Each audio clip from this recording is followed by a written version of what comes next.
यानंतरची बातमी आहे ती न्यूझीलंडमधून। पंतप्रधान नरेंद्र मोदी हे न्यूझीलंड दौऱ्यावर होते। त्यांच्या या दौऱ्यात त्यांनी न्यूझीलंडचे पंतप्रधान क्रिस्टोफर लक्सन यांच्यासह एक द्विपक्षीय बैठक घेतली। 40 वर्षांनंतर पहिल्यांदाच भारतीय पंतप्रधान न्यूझीलंडमध्ये गेले आणि या दौऱ्यात फार महत्त्वाचे करारही करण्यात आले। दोन्ही देशांमध्ये 18 करार झालेत, यात 10 सामंजस्य करार आणि 8 मोठ्या घोषणा आहेत। या निर्णयांमुळे आता भारत आणि न्यूझीलंडच्या संबंधांना स्ट्रॅटेजिक पार्टनरशिपचा दर्जा मिळणार आहे। संरक्षण, सागरी सुरक्षा, व्यापार, कृषी, शिक्षण, खेळ आणि संस्कृती या क्षेत्रात दोन्ही देश आता एकत्र येऊन काम करतील। विशेषतः इंडो पॅसिफिक क्षेत्रात चीनच्या वाढत्या प्रभावाला रोखण्यासाठी भारत न्यूझीलंडमधील संरक्षण करार हे महत्त्वाचे मानले जात आहेत। पाहूया दोन्ही देशांमध्ये कोणते महत्त्वाचे करार झालेले आहेत ते। सागरी सुरक्षा संवाद या अंतर्गत इंडो पॅसिफिक क्षेत्रात सहकार्य वाढवण्यासाठी आणि सागरी माहितीची देवाणघेवाण करण्यासाठी करार झाला। ही एक धोरणात्मक भागीदारी आणि सुरक्षा आहे। दहशतवाद विरोधी सहकार्य, दहशतवादाचा सामना करण्यासाठी संयुक्त कृती गट बनवण्याचा निर्णय घेण्यात आला। संरक्षण आणि लॉजिस्टिक्स, गरज पडल्यास दोन्ही देशांच्या नौदलांना लॉजिस्टिक्स सपोर्ट वापरण्याची परवानगी मिळणार आहे। तसंच समुद्री नकाशे या संदर्भात हायड्रोग्राफी आणि समुद्राशी संबंधित नकाशे आणि डेटा शेअर करण्यावर एकमत झालं। तर व्यापार आणि अर्थव्यवस्थेत द्विपक्षीय व्यापार वाढवणं हे एक उद्दिष्ट ठेवण्यात आलंय। 2030 पर्यंत दोन्ही देशांमधील व्यापार 35,000 कोटींपर्यंत नेण्याचं उद्दिष्ट आहे। मुक्त व्यापार करारावर सहमती झाली। दोन्ही देशांत झालेला मुक्त व्यापार करार लवकरात लवकर पूर्ण लागू करण्यावर सहमती झाली। तर कृषी आणि विज्ञान क्षेत्रात किवी फ्रूट ॲक्शन प्लॅन तयार करण्यात आलाय। कृषी उत्पादकतेत वाढ करण्यासाठी ही विशेष कृती योजना आहे। उत्कृष्टता केंद्र अर्थात नागालँड आणि उत्तराखंड इथं कृषी तंत्रज्ञानासाठी 2 केंद्र सुरू करण्यावर एकमत झालंय।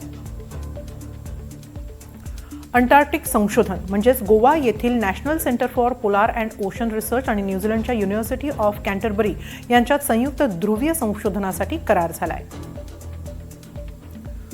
तर आपत्ती व्यवस्थापनासंदर्भात भूकंप आणि सुनामीसारख्या नैसर्गिक संकटांचा सामना करण्यासाठी आपत्कालीन यंत्रणांमध्ये तंत्रज्ञान आणि अनुभवांची देवाणघेवाण केली जाईल। तर क्रीडा आणि पर्यटनात क्रीडा विज्ञान, खेळाडूंचा विकास आणि उच्चस्तरीय प्रशिक्षणासाठी क्रीडाविषयक संयुक्त कृती योजना आखण्यात आली आहे। सांस्कृतिक देवाणघेवाणी अंतर्गत पर्यटन आणि संस्कृतीच्या प्रसारासाठी विशेष व्यवस्था करण्यात आली आहे।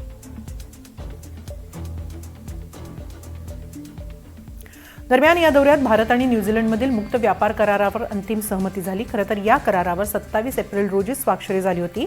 या करारामुळे दोन्ही देशांमधील द्विपक्षीय आर्थिक संबंध अधिक मजबूत होणार असल्याचं सांगितलं जात आहे। पाहूया मुक्त व्यापार कराराअंतर्गत नेमकं काय आहे। शिक्षण, नोकरीनिमित्त अनेक भारतीय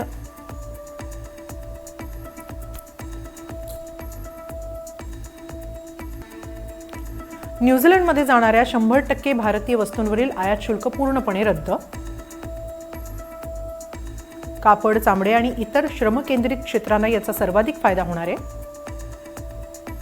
भारतीय शेतकरी, दुग्ध व्यावसायिकांच्या हितासाठी दुग्धजन्य पदार्थ आणि काही संवेदनशील कृषी उत्पादन म्हणजेच कांदे, मटार या करारातून पूर्णपणे वगळण्यात आले। दोन्ही देशांमधील पुढील 15 वर्षात अंदाजे $20 अब्ज गुंतवणुकीचा करार आहे। न्यूझीलंडकडून प्रथमच आरोग्य आणि पारंपरिक औषध सेवांवर लक्ष केंद्रित करण्यात येत आहे। STEM म्हणजेच विज्ञान, तंत्रज्ञान, इंजिनिअरिंग आणि गणित क्षेत्रातील पदवीधरांसाठी कुशल कामगारांसाठी व्हिसा नियमात शिथिलता आणण्यात येईल। 5,000 नवीन कुशल व्यवसायांसाठी व्हिसा मार्ग मोकळे करण्यात आले आहेत।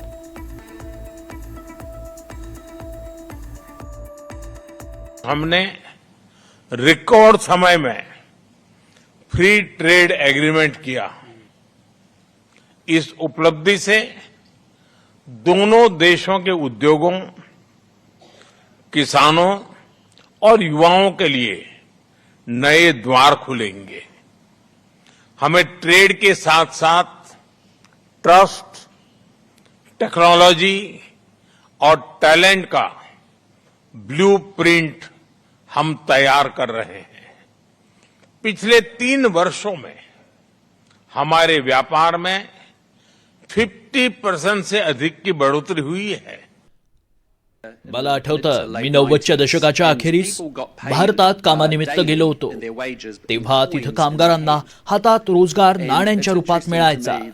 मात्र पंतप्रधान मोदींच्या नेतृत्वात आता तिथं 2.5 कोटी जनता दारिद्र्यातून बाहेर आली आहे. तिथं 4 कोटी 40 लाख लोक मध्यमवर्गीय आहे आणि या दशकाच्या अखेरीस ही संख्या 7.5 कोटींवर जाईल. हे अद्भुत परिवर्तन आहे आणि माझ्यासारख्यासाठी जो अनेकदा भारतात जाऊन आलाय, ज्यानं अल्प उत्पन्न गटाला मध्यमवर्गीय गटाकडे आणि मध्यम वर्गाला उच्च मध्यमवर्गीय गटाकडे जाताना पाहिलंय, त्याच्यासाठी हे सारं प्रेरणादायी आणि औत्सुक्याचं आहे. दरम्यान पंतप्रधान मोदी यांच्या स्वागतासाठी न्यूझीलंडच्या ऑकलंडमध्ये भारतीय समुदायाने एक खास कार्यक्रम आयोजित केला होता. त्यात पंतप्रधान मोदींनी 40,000 भारतीयांशी संवाद साधला.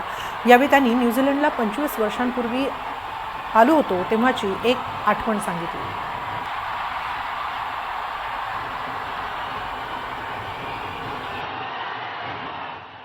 लेकिन 25-30 साल पहले जब मैं किसी सरकार में भी हिस्सा नहीं था, सार्वजनिक जीवन में मुझे कोई जानता नहीं था, तब भी मुझे यहां न्यूजीलैंड आने का अवसर मिला था. और उस समय मुझे किसी ने गिफ्ट में 3 चीजें दी थी जो मैं वापस इंडिया लेकर के गया था. एक, ये मफलर. तर न्यूझीलंडचे पंतप्रधान क्रिस्टोफर लक्सन यांनी न्यूझीलंडमधील भारतीय समुदायाच्या योगदानाचा उल्लेख करत त्यांचे चक्क आभार मानले. आमचे 3,30,000 मजबूत किवी भारतीय समुदाय आमच्या अर्थव्यवस्थेत दरवर्षी $37 बिलियन योगदान देतात. हे प्रमाण आमच्या GDPच्या 9% आहे आणि त्यामुळे 2,20,000 रोजगारांची भरती झाली आहे. तुम्ही न्यूझीलंडच्या समाजातील प्रत्येक स्तरात यश मिळवून दाखवलं. तुम्ही तरुण आहात, समृद्ध आहात आणि सुरक्षितही आहात. तुमच्यापैकी एक नर्स तुमच्या आईचा हात धरून तुमच्या अनुपस्थितीत सदा सर्व काळ तिची सेवा करते. तुमच्यातील एक डॉक्टर अगदी पहाटे 3 वाजताही तुमच्यासाठी हजर असतो. हे तेच दुकानाचे मालक आहेत ज्यांना तुमचं नाव आणि तुमची नेहमीची मागणी अर्थात ऑर्डर माहिती असते आणि जे तुमच्या परिसरातील त्या दुकानाचे दिवे तेवत ठेवतात. हे तेच कुटुंब आहे ज्यांनी एका छोट्या व्यवसायात उतरण्याचं धाडस केलं, जोखीम पत्करली आणि जे आता तुमच्या शेजाऱ्यांना रोजगार देतात. न्यूझीलंडच्या पंतप्रधानांनी तिथं असणाऱ्या भारतीयांचं कौतुक केलं, कारण न्यूझीलंडमध्ये सुमारे 3 लाखांपेक्षा जास्त भारतीय राहतात आणि हे प्रमाण न्यूझीलंडच्या लोकसंख्येच्या 5 ते 6% आहे. तिथे भारतीय कशा प्रकारे न्यूझीलंडमध्ये योगदान देतात ते पाहूया. शिक्षण, नोकरीनिमित्त अनेक भारतीय तरुणांचा न्यूझीलंडकडे कल असतो. दरवर्षी 10 ते 12,000 तरुणी उच्च शिक्षणासाठी तिथं जातात. माहिती तंत्रज्ञान, आरोग्य सेवा, अभियांत्रिकी, बांधकाम आणि शिक्षण या क्षेत्रांमध्ये कुशल भारतीय कामगारांना न्यूझीलंडमध्ये मोठी मागणी असते. प्रामुख्याने ऑकलंडमध्ये सुमारे 60% ते 65% भारतीय राहतात.